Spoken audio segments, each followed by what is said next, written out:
आज की हमारी कहानी राजस्थान के एक ऐसे किले के बारे में है जिसे भारत का सबसे डरावना किला भी कहा जाता है। और भारत सरकार ने शाम सूरज ढलने के बाद यहाँ किसी भी तरह की एंट्री नहीं रखी। अगर आप यहाँ घूमने जाते हैं तो सूरज ढलने से पहले ही आपको लौटना पड़ेगा। सूरज ढलने के बाद इस किले के सारे दरवाजे बंद किए जाते हैं। कई बार तो लोगों को दिन में भी यहाँ सुपरनेचुरल पावर्स का एहसास हुआ है। कई लोगों का कहना है कि उन्हें किसी ने थप्पड़ मारा, किसी का कहना है कि उसके कंधे पर किसी ने हाथ रखा। इस किले का नाम है भानगढ़ फोर्ट और ये राजस्थान में है। वैसे तो राजस्थान बहुत सारी रहस्यमय चीज़ों से भरा हुआ है, पर भानगढ़ फोर्ट की बात कुछ अलग है। इस किले का बनने का इतिहास तो हमारे पास मौजूद है, पर यह किला कैसे तबाह हुआ इसका कोई लिखित में इतिहास नहीं है। लोगों में दो सबसे मशहूर कहानियां हैं कि ये किला कैसे तबाह हुआ, और हम इस वीडियो में दोनों फेमस स्टोरीज को कवर करेंगे।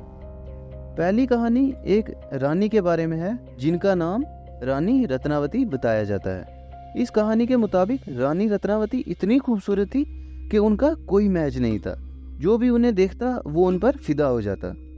आसपास के कई राज्यों के शहजादों का तो आए दिन रानी रत्नावती के लिए रिश्ता आता रहता, और उन्हें उनमें से कोई भी पसंद नहीं आया। अब जब कोई इतना अच्छा हो तो वो बुरी नज़र से कैसे बच सकता है। और ऐसा ही कुछ हुआ रानी रत्नावती के साथ भी। भानगढ़ महल के पास ही एक जादूगर रहता था जिसका नाम सिंगिया बताया जाता है, और वो जादूगर भी पहली नज़र में ही रानी रत्नावती को दिल दे बैठा।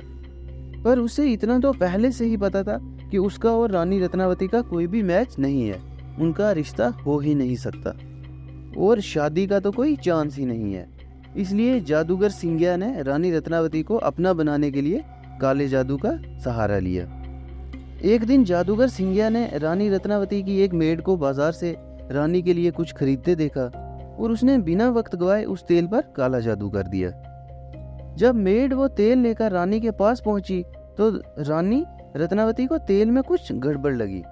इसलिए रानी ने चुपके से उस तेल की बोतल को फेंक दिया।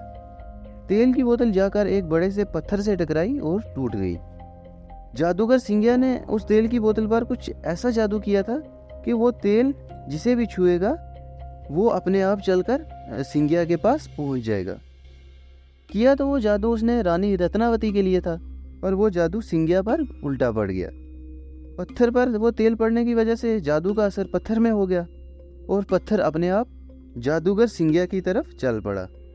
जादूगर सिंगिया ने दूर से उस बड़े से पत्थर को अपनी तरफ आते हुए देखा, पर जब तक वो कुछ समझ पाता तब तक वो पत्थर आकर उसके सीने पर चढ़ गया और जादूगर सिंगिया की मौत हो गई। पर मरने से पहले जादूगर सिंगिया ने भानगढ़ किले को एक श्राप दे दिया, और ये श्राप कुछ ऐसा था कि इस शहर में कभी भी कोई बच्चा जन्म नहीं ले पाएगा और भानगढ़ किला जल्दी ही खंडरों में बदल जाएगा। फिर कुछ वक्त गुजरा और भानगढ़ और पड़ोसी राज्य अजबगढ़ में जंग हो गई, और इस जंग में रानी रत्नावती भी शहीद हो गई, और इसी के साथ ये किला भी तबाह बर्बाद हो गया। रानी रत्नावती तो शहीद हो गई, पर उम्मीदें कभी नहीं मरती। यहाँ बहुत सारे लोकल्स का मानना है कि रानी रत्नावती फिर से लौटेंगी और भानगढ़ को इस शराब से मुक्त करेंगी। ये थी पहली कहानी। अब दूसरी कहानी की तरफ बढ़ने से पहले अगर आपने अभी तक चैनल सब्सक्राइब नहीं किया तो चैनल को सब्सक्राइब कर दें, और कमेंट करके बताएं कि आपको स्टोरीज कैसी लगी। दूसरी कहानी कुछ ऐसे है कि भानगढ़ के एक राजा माधो सिंह जब इस शहर और महल को बना रहे थे तो वहाँ पास में ही एक पहाड़ी पे एक साधु संत जिनका नाम गुरु बालूनाथ बताया जाता है तपस्या कर रहे थे।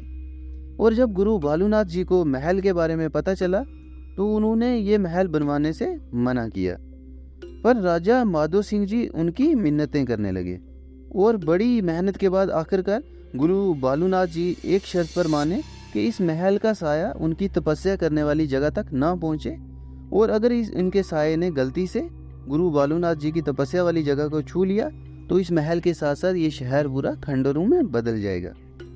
राजा माधो सिंह ने तो इस बात का पूरा ख्याल रखा, पर उनके बाद आने वाले राजा ने इस बात को नज़रअंदाज किया और महल की ऊंचाई को बढ़ा दिया, और बदकिस्मती से महल के साये ने गुरु बालूनाथ जी की जगह को छू लिया।